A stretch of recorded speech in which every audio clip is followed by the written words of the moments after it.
The Organization of the Petroleum Exporting Countries and its allies, a group known as OPEC+, decided on Wednesday to cut its overall output by 2 million barrels per day from its August production targets. The Oil Alliance made the decision at the 33rd OPEC and non-OPEC ministerial meeting held in Vienna, Austria. The output cut, starting in November, aims to bolster oil prices that have recently tumbled over recession fears.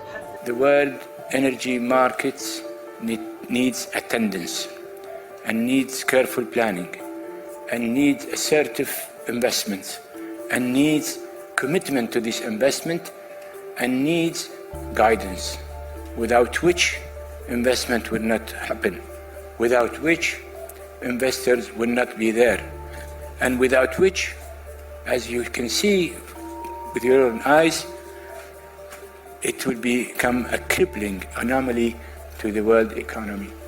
This is what we are being going through when it comes to supply chains.